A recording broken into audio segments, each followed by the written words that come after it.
Hello student, स्वागत है आपका हमारे YouTube चैनल राइजिंग सेंटर पर। मैं हूं मोहम्मद हुसैन अंसारी और मैं आपको पढ़ा रहा हूं सॉइल मैकेनिक्स। ये सॉइल मैकेनिक्स का 9वां लेक्चर है। यदि आप हमारा वीडियो पहली बार देख रहे हैं तो हमारे चैनल को सब्सक्राइब कर लीजिए और पुराने लेक्चर जरूर देख लीजिए। चलिए स्टार्ट करते हैं लेक्चर नंबर 9। आज हम लोग पढ़ेंगे स्पेसिफिक ग्रेविटी, डिटर्मिनेशन ऑफ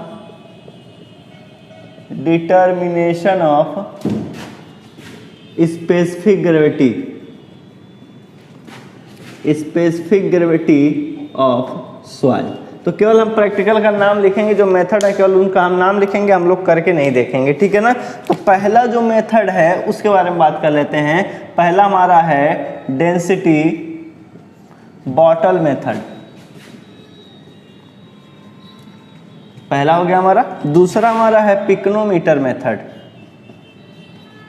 याद रखेंगे बस नाम, पिकनोमीटर मेथड ऑब्जेक्टिव में आएगा, पिकनोमीटर मेथड। तीसरा हमारा है डेंसिटी मेजरिंग फ्लास्क मेथड, और चौथा है गैस जार मेथड, और लास्ट है हम लोगों का पांचवा shrinkage limit method.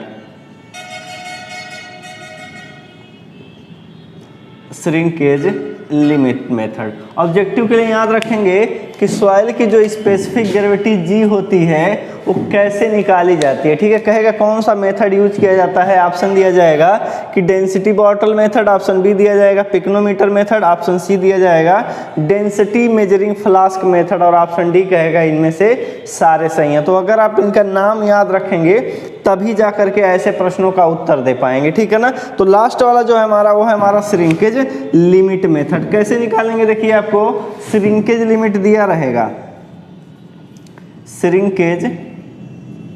Shrinkage limit दिया रहेगा। श्रिंकेज लिमिट का मतलब क्या होता है, पानी की वह मात्रा, श्रिंकेज लिमिट की बात कर रहे हैं, ये बस वाटर कंटेंट होता है, ये जो है ना वाटर कंटेंट है। ये क्या श्रिंकेज लिमिट का मतलब क्या होता है, ये कहता है कि अगर कोई सॉइल है और फुल्ली सैचुरेटेड है, उस कंडीशन में अगर पानी की मात्रा को हम लोग कम करें तो जो सॉइल होता है वह उसके वैल्यू में कमी नहीं होती है। तो जिस लिमिट से आप वाटर को कम कर रहे हैं फिर भी उसके वैल्यू में कमी नहीं हो रही है, उसी लिमिट को बोला जाता है श्रिंकेज लिमिट, ठीक है। तो आगे पढ़ाएंगे। तो ये श्रिंकेज लिमिट को हम लोग WS से डिनोट कर रहे हैं, ठीक है ना। ये होता है हमारा गामा W अपान गामा D माइनस 1 अपान G। तो आपको श्रिंकेज लिमिट दिया रहेगा क्वेश्चन में, श्रिंकेज लिमिट दिया रहेगा, गामा W तो देता नहीं है, ठीक है ना, ये आपको याद होना चाहिए 9.81 किलो न्यूटन पर मीटर क्यूब। गामा D आपका सॉइल का देगा और G यहाँ से आप निकाल लेंगे, ठीक है। चूंकि श्रिंकेज लिमिट पर जो सॉइल होता है फुल्ली सैचुरेटेड होता है, तो एक तरीके से और हम निकाल सकते हैं G का मान। कैसे निकाल सकते हैं, एक रिलेशन होता है AC बराबर WG। जब फुल्ली सैचुरेट कर देंगे ना तो क्या होगा, ये श्रिंकेज लिमिट हो जाएगा, यस कर देंगे, और सिर्फ फुल्ली सैचुरेटेड में यस का मान जो हमारा 1 होता है, ठीक है। तो यहाँ से भी जी का मान निकलेगा, जी बराबर हो जाएगा यस बराबर 1 कर दीजिए, ठीक है। तो W बराबर हो जाएगा E अपान WS। यहाँ से आप श्रिंकेज लिमिट नीचे रखेंगे, E दिया रहेगा वाइड रेशियो, जी का मान आपका यहाँ से पता चल जाएगा, ठीक है। तो आपको दो फार्मूला याद रखना है श्रिंकेज लिमिट का, गामा W अपान गामा D माइनस 1 अपान G, और एक G बराबर अथवा AC बराबर WG, S को 1 कर दीजिए, आपको यहाँ से रिलेशन मिल जाएगा, ठीक है। तो ये मेथड है, आपको ये याद रखना पड़ेगा। चलिए आगे बढ़ते हैं हम लोग, रिलेटिव डेंसिटी, इतना याद रखेंगे, पेपर में इसी में से हो जाएगा ऑब्जेक्टिव के लिए। चलिए, तो ये कन्वेंशनल में बिल्कुल भी नहीं आएगा। अगला हमारा है रिलेटिव डेंसिटी और डेंसिटी इंडेक्स, ठीक है ना। इसका दो नाम है, एक नाम और रखा जाता है डिग्री ऑफ डेंसिटी। डेंसिटी के बारे में बताता है कि सॉइल कितना कॉम्पैक्टेड है, कॉम्पैक्टनेस के बारे में बताएगा, लूजनेस के बारे में बताएगा और डेंसनेस के बारे में बताएगा, ठीक है ना।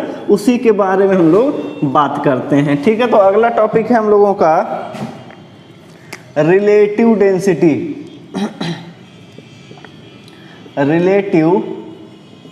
डेंसिटी और डेंसिटी इंडेक्स। डेंसिटी इंडेक्स, अथवा एक नाम और है इसका, एक नाम और है degree of density, degree of density, ठीक है। रिलेटिव डेंसिटी देखिए लिखा है डेंसिटी इंडेक्स, इसको हम लोग आईडी से डिनोट कर सकते हैं, परसेंटेज में रहेगा। अगर हम कह रहे हैं रिलेटिव डेंसिटी तो इसको कर सकते हैं हम डी आर से, ठीक है ना, डी आर से, और ये डिग्री ऑफ डेंसिटी, ठीक है। तो ये जो होता है, अगर कोई सॉइल है, ये एक सॉइल है, एक सॉइल ये है, ठीक है ना। पहले इसके बारे में बताते हैं। ये जो टर्म है, ये जो टर्म है डेंसिटी इंडेक्स, ये केवल कोहेजनलेस सॉइल के लिए ही डिटरमाइन होता है, ठीक है ना। ये केवल कोहेजनलेस सॉइल के लिए ही डिफाइंड होता है, किसी और के लिए नहीं है, ठीक है ना। तो ये लिख सकते हैं it is only defined for cohesionless soil, cohesionless soil. तो एग्जांपल हो सकता है बालू एंड ग्रेवल, ठीक है ना। याद रखेंगे आप, सैंड की बात करेगा हमेशा ही है, ठीक है। अब देखिए क्या है, कहीं खेत में गए हम लोग, कहीं खेत में गए, बालू ला करके वहां पर गिराया गया है, फील्ड में जा रहे हैं तो बालू वहां पर गिरा हुआ, इसके जो पार्टिकल हैं कुछ इस तरीके से हैं,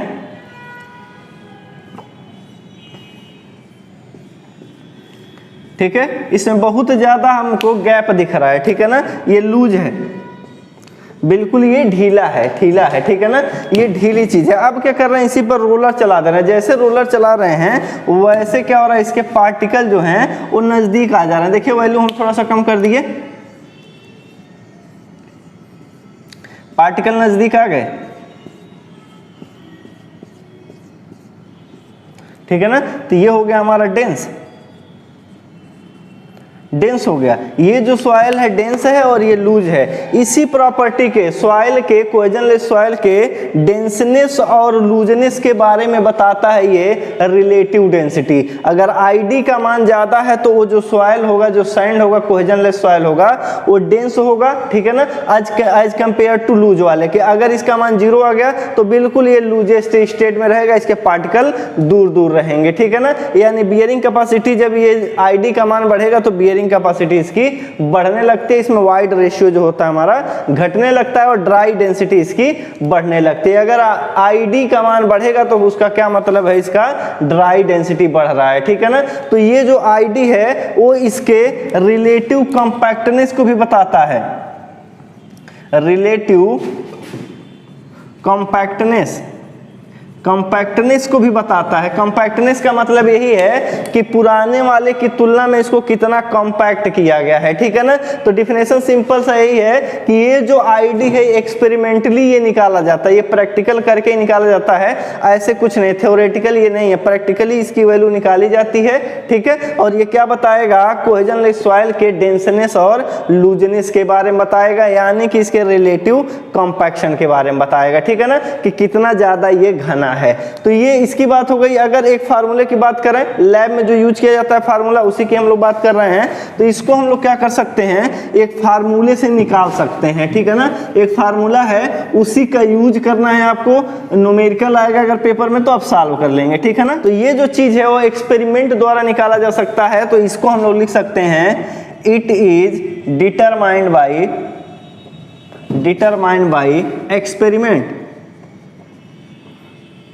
एक्सपेरिमेंट द्वारा ये क्या करेगा, निकाला जाता है, ठीक है। तो आईडी बराबर जो होता है परसेंटेज में, आईडी बराबर होता है e max minus e natural divided by e max minus e minimum, ठीक है, इंटू 100 ये लिखा है maximum void ratio of cohesionless soil is in state of looseness, ठीक है। जब वो सबसे ज्यादा लूज रहेगा उस स्थिति में वाइड रेशियो जो सैंड का होगा उसी को कहते हैं ई मैक्स, ठीक है ना। अभी जस्ट हम बताए थे कि बिल्कुल लूज स्टेट में था, एकदम लूजेस्ट स्टेट में था, उस समय जो वाइड रेशियो रहेगा मैक्सिमम दिखाएगा, ठीक है, वही हमारा मैक्सिमम है। और ये लिखा है नेचुरल वाइड रेशियो का मतलब ये है, कहीं पर गए खेत में जहां से बालू निकाल करके ला रहे हैं, वहां पर जब वाइड रेशियो चेक करेंगे, ठीक है, ठीक है। फील्ड में जब वाइड रेशियो चेक करेंगे तो वहां पर जो वाइड रेशियो मिलेगा उसे बोला जाता है नेचुरल वाइड रेशियो, ठीक है। फिर ये लिखा है ई मैक्स, ये मिनिमम पर आते हैं, जब उस सैंड को पूरी तरीके से कॉम्पैक्ट कर देंगे, एकदम 100% कॉम्पैक्शन कर देंगे, उस समय जो वाइड रेशियो उस सैंड का होगा उसी को बोलेंगे मिनिमम वाइड रेशियो, ठीक है। तो लिख सकते हैं नोटेशन यहाँ पर, जहां ई मैक्सिमम है maximum void ratio, maximum void ratio इन लूजेस्ट स्टेट, लूजेस्ट स्टेट, जब ये बालू जो है एकदम सबसे ज्यादा लूज स्थिति में रहेगा, सबसे ढीला रहेगा, उस समय जो वाइड रेशियो होगा उसी को बोलते हैं ई मैक्स, ठीक है। तो ये थ्योरेटिकली निकल जाता है, थ्योरेटिकल इसका वैल्यू होता है 0.91, ठीक है। इस वाइड रेशियो का मान जो होता है 0.91 होता है, ठीक है ना। ई मिनिमम की बात करें, e minimum, minimum void ratio, minimum void ratio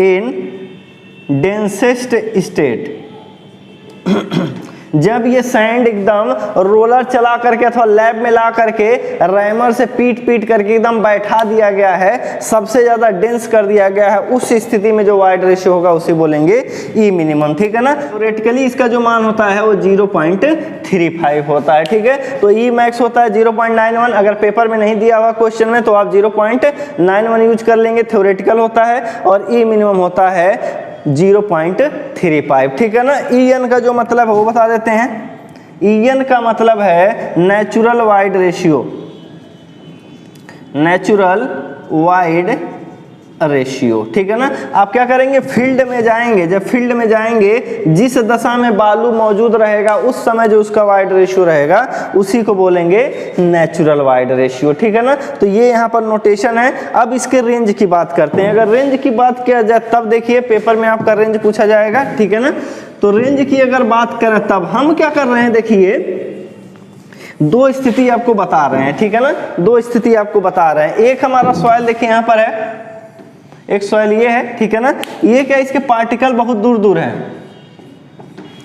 एकदम लूजेस्ट स्टेट में है। ये क्या है, एकदम लूजेस्ट स्टेट में है, बहुत ज्यादा लूज है, इससे ज्यादा ये लूज नहीं हो सकता, ठीक है। हम लोग फील्ड में गए, वहां पर हमें एक सैंड मिला, उस सैंड जो है अपने सबसे लूजेस्ट स्टेट में था, ठीक है ना। यानी कि यहाँ पर जो नेचुरल वाइड रेशियो था वो ई मैक्स के बराबर है, ठीक है ना। ई मैक्स के बराबर है, मैक्सिमम से ये ज्यादा नहीं हो सकता, इतना ये लूज है, ठीक है ना। अब इसी फार्मूले में हम लोग क्या करना रख सकते हैं, ठीक है, लिख सकते हैं in case of loosest state, ठीक है ना। जब सैंड जो है एकदम लूजेस्ट स्टेट में रहेगा तो ई एन बराबर हो जाएगा ई मैक्स, एन की जगह ई मैक्स रखिए, आईडी परसेंटेज बराबर e max minus e max divided by e max minus e minimum, ठीक है, इनटू 100। देखिए ई मैक्स में से ई मैक्स घटेगा तो ये हो जाएगा 0, ठीक है ना। तो इसका एक रेंज जो हो गया, एक वैल्यू हो गया आईडी का, वो 0 हो सकता है, ठीक है ना। तो इस आईडी का मान 0 हो सकता है। अब क्या कर रहे हैं, देखिए अब हम लोग क्या कर रहे हैं, जो फील्ड में गए तो देख रहे हैं जो सैंड जो है ये बिल्कुल सबसे ज्यादा डेंस स्टेट में है, डेंसेस्ट स्टेट में है। यहां पर जो वाइड रेशियो आप देख रहे हैं, जब ये क्या हो गया डेंस स्टेट में, इधर बना देते हैं, देखिए मिटा करके इसको, देखिए अब क्या फील्ड में गए तो ये सबसे डेंसेस्ट स्टेट में है, डेंसेस्ट।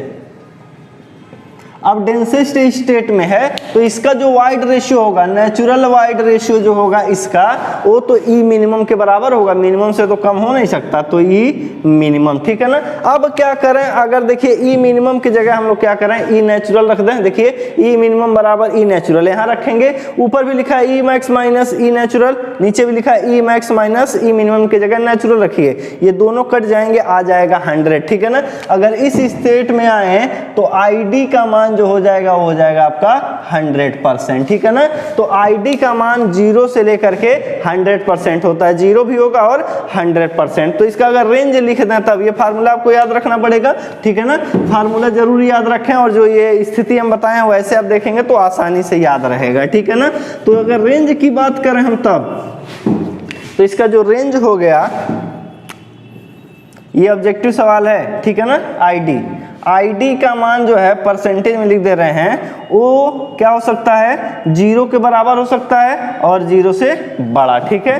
ये क्या है, 100% हो सकता है, ठीक है, और 100% से कम, ठीक है ना, क्योंकि नेचुरल वाला जाएंगे तो ई मैक्स और ई मिनिमम के बीच में है, ये सब कुछ चलेगा, तो नेचुरली जाएंगे, ये क्या है, ई मैक्स से कम हो जाए और ई मिनिमम से ज़्यादा, तो देखेंगे 0 और 1 के बीच में इसका आंसर आएगा, ठीक है। तो ये आपका हो गया रेंज, ये रेंज आप याद रखेंगे, ठीक है ना। तो आईडी का मान जो है 0 और 100 के बीच में होता है, और 0 भी होता है और 100% भी होता है, ठीक है ना। चलिए एक चीज़ और बताते हैं, ये आईडी का मान जो है गामा डी के टर्म में भी पूछ लेता है, ठीक है ना, गामा डी के टर्म में पूछ लेता है, उसकी भी बात कर लेते हैं। तो ये आप जरूर याद रखेंगे, ठीक है ना।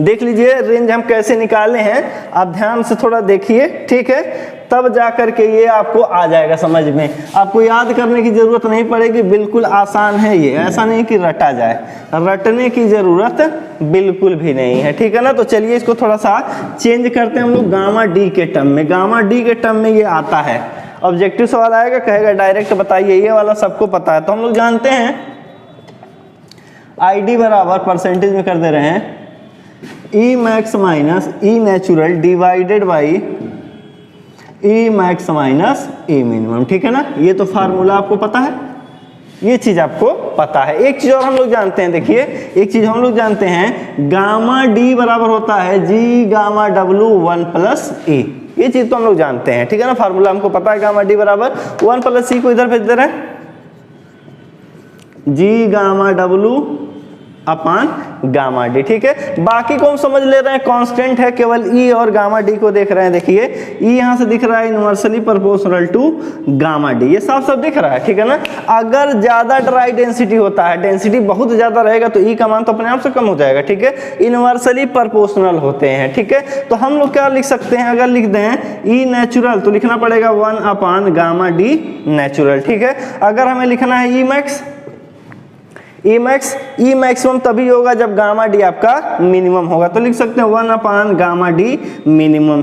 एक चीज और लिख सकते हैं ई मिनिमम, तब क्या हो जाएगा 1 अपान गामा डी मैक्सिमम, ठीक है ना। अब क्या करेंगे, वही चीजें बदल देंगे, ई मैक्स के जगह 1 अपान गामा डी मैक्स लिख देंगे, ठीक है, मिनिमम लिख देंगे, और नेचुरल वाले की जगह 1 अपान गामा डी नेचुरल, जहां मैक्सिमम है 1 अपान गामा डी मिनिमम, और मिनिमम वाले की जगह 1 अपान गामा डी मैक्सिमम, तो वहां से बन जाएगा गामा डी बराबर, देखिए यहाँ रख रहे हैं 1 अपान गामा डी, देखिए सब जगह लिख देते हैं 1 अपान गामा डी, सबके जगह ई के जगह 1 अपान गामा डी लिख दे रहे हैं। अभी आपको फार्मूला बना देते हैं 1 upon gamma D 1 upon gamma D, ठीक है। यहाँ से दिख रहा है E is inversely proportional to gamma D, यानी जब गामा डी मैक्स होगा तब ई जो होगा हमारा मिनिमम होगा, ठीक है। तो यहाँ पर मिनिमम वाले की जगह आपको क्या लिखना पड़ेगा, मैक्सिमम, ये मैक्स लिख दे रहे हैं, ठीक है। जो मैक्स लिखा हुआ है यहाँ पर आपको ये मिनिमम लिखना पड़ेगा, तो यहाँ भी लिखना पड़ेगा मिनिमम क्योंकि मैक्स है, और नेचुरल वाला तो फिर नेचुरल लिखेंगे, ठीक है। तो ये एक फार्मूला हो गया, ठीक है। इसी को थोड़ा तोड़ मरोड़ देते हैं, क्या करते हैं, एलसीएम लेकर के इसको दूसरे तरीके से भी लिखा सकता है, जो पेपर में कई बार आ चुका है, ये भी याद रखेंगे। आईडी परसेंटेज बराबर हो जाएगा हमारा gamma D max divided by gamma D natural, ये याद करना पड़ेगा, और कुछ नहीं करना है, इसको यहाँ गुणा कर दीजिए, इसको यहाँ गुणा कर दीजिए, इसका यहाँ गुणा कर दीजिए, इसका यहाँ, बाकी नीचे एलसीएम मत लिखिएगा, बस गुणा कर देंगे हम लोग। इसका आप यहाँ पहुंचा दीजिए, इसको यहाँ पहुंचाइए, इसको यहाँ पहुंचाइए, और इसको यहाँ, फार्मूला आपका तैयार हो गया। तो gamma D natural minus gamma D minimum divided by gamma D max minus gamma D minimum, ठीक है ना। ये देखिए फार्मूला बिल्कुल बना दिया, बस एक चीज याद रखेंगे, गामा डी मैक्स आप ऊपर रखिएगा, जो ज्यादा रहेगा गामा डी वही ऊपर कर दीजिए, तो गामा डी मैक्सिमम अधिक वाला ज्यादा, नेचुरल वाला नीचे, ठीक है ना। Gamma D max divided by gamma D natural, उसके बाद ये देखिए इसको यहाँ पहुंचा दिए, इसको यहाँ पहुंचा दिए, इसके वजह से इसको लिखें, ठीक है ना। एक फार्मूला आपको याद करना पड़ेगा, उसी से आपको बनाना है, फिर ये बनेगा, ठीक है ना। ज्यादा आपको याद करने की जरूरत नहीं है, कंसेप्ट से थोड़ा सा दिमाग में रीअरेंज कीजिए, आराम से आ जाएगा, ठीक है ना। तो इस चीज को आप यहाँ पर याद कर लेंगे, इससे इसको निकाले हैं, इससे इसको निकाल दिए, ठीक है ना। तो ये 3 फार्मूले आपको याद होने चाहिए। और ये ठीक है ना, तो ये पेपर में कई बार आ चुका है, यही लोग जानते हैं, लेकिन ये नहीं जानते हैं, ठीक है ना। तो ये वाला आप याद रखेंगे, गामा डी मैक्स अपान गामा डी। उसके बाद तो आप बनाए हैं, इसको इधर कर दीजिए, इसको इधर, वही एलसीएम लिए थे, कट करके आया हुआ है, ठीक है ना। तो हम उतना नहीं बता रहे हैं कि आप यहाँ पर कैलकुलेशन करें। ये हो गया। चलिए अब आईडी के अनुसार जो है, ठीक है, आईडी के आधार पर हम लोग स्टेट देखते हैं सैंड का, सैंड कितने स्टेट में पाया जाएगा उसकी बात करते हैं, ठीक है ना। पेपर में बहुत ज़्यादा आता है, बहुत ज़्यादा आएगा, कोई भी पेपर देखेंगे तो वैल्यू जरूर आती है, ठीक है ना। तो एक टेबल बनाएंगे हम लोग, स्टेट ऑफ सैंड एज पर आईडी, ठीक है ना। फार्मूला लिख सकते हैं हम लोग, कुछ लिख सकते हैं, देखिए, स्टेट ऑफ कोहेजनलेस सॉइल, ये कोहेजनलेस है, कोहेजनलेस सॉइल, तो हम लिखेंगे सैंड एंड ग्रेवल, ठीक है। लेकिन सैंड पेपर में रहेगा एज पर आईडी, आईडी के आधार पर सॉइल का मतलब सैंड का कितना स्टेट हो सकता है, ठीक है। तो एक तरफ हम लोग क्या करेंगे, आईडी लिखेंगे, आईडी रिलेटिव डेंसिटी परसेंटेज में, इधर लिखेंगे स्टेट ऑफ सैंड, ठीक है ना। अवस्था लिखेंगे, बालू की अवस्था कितने अवस्था में होगा। अगर आईडी का मान देख रहे हैं 0 हो सकता है, तो आईडी का मान 0%, ठीक है ना। अगर आईडी का मान 0% है तो क्या होता है उस समय, सैंड एकदम मैक्सिमम लूज स्टेट में था, ठीक है। लूज स्टेट में रहेगा सबसे ज्यादा, तो बोलेंगे उसी को लूजेस्ट स्टेट, ठीक है ना, लूजेस्ट स्टेट, सबसे ज्यादा लूज हो गया, इससे वो ज्यादा लूज हो नहीं सकता, ठीक है ना। पहले की बात कर रहे हैं। दूसरा देखिए, 0% से लेकर के ये कितना 15%, 0 से लेकर के जब 15% हो जाए तब, ठीक है, तब वेरी लूज रहेगा, वेरी लूज सैंड, सैंड जो रहेगा बहुत ही ज्यादा लूज रहेगा, ठीक है। ये अति लूज है, ये बहुत लूज है। अगर 15 से 35 हो जाए इसकी वैल्यू, ठीक है, 15 से 35, 15% से लेकर के 35% के बीच में, अगर रेंज आपका 15 से लेकर के 35% है, तो बोलते हैं कि सैंड जो है वो लूज है, कहेंगे उसको लूज सैंड। स्टेट उसका दिखेगा लूज स्टैंड, ठीक है ना, ठीक है ना। तो सैंड का जो स्टेट रहेगा वो बिल्कुल लूज रहेगा। अगर 35 से 65 की बात करें, 35% से लेकर के 65% के बीच में आईडी आ गया, तो उसको बोलते हैं medium dense sand.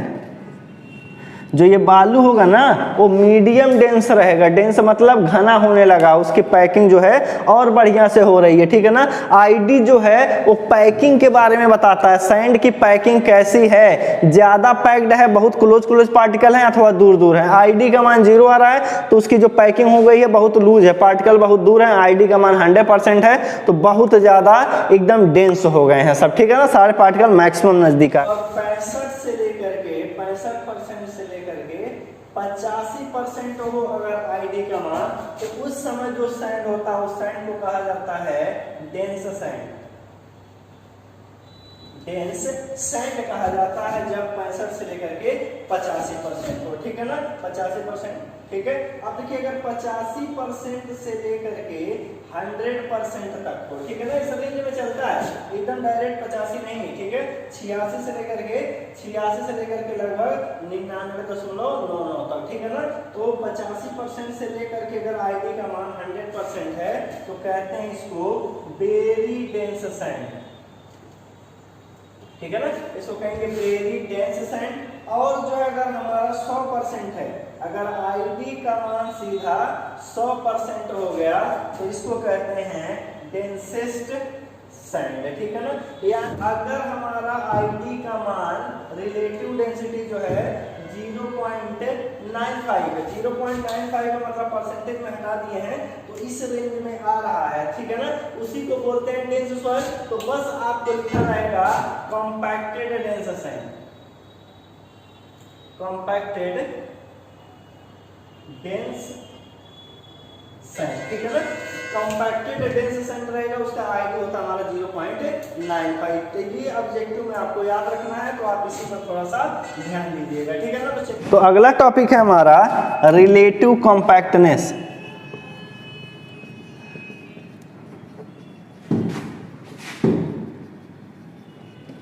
Relative compactness RC% से इसको डिनोट करते हैं, ठीक है, रिलेटिव कॉम्पैक्टनेस, ठीक है ना, ये आप RC से इसको डिनोट करेंगे, ठीक है। ये जो था अभी जो पीछे वाला था आईडी जो था वो भी रिलेटिव कॉम्पैक्टनेस को ही बता रहा था, पैकिंग के बारे में बता रहा था, लेकिन सैंड के बारे में बता रहा था, वो केवल सैंड के बारे में बता रहा था। और ये जो है रिलेटिव कॉम्पैक्टनेस बताएगा, पैकिंग के बारे में बताएगा कि जो सॉइल है वो किस प्रकार से पैक्ड है, ठीक है ना, किस प्रकार से पैकिंग है। लेकिन इसमें जो सॉइल रहेगा वो दोनों सॉइल रहेगा, दोनों प्रकार का सॉइल रहेगा, कोहेजनलेस भी रहेगा, कोहेजनलेस सॉइल रहेगा, प्लस इसमें कोहेसिव सॉइल भी रहेगा, ठीक है ना, कोहेसिव सॉइल। ये दोनों प्रकार की मृदाओं के लिए आपका क्या होता है, डिफाइंड होता है। और आईडी केवल आपका किसके लिए है, केवल कोहेजनलेस सॉइल के लिए है, केवल ये सैंड के लिए है, ठीक है ना। तो इसकी बात करते हैं, ठीक है। तो लिख सकते हैं it is the degree of, ठीक है। तो लिख सकते हैं it shows the relative compactness of cohesionless soil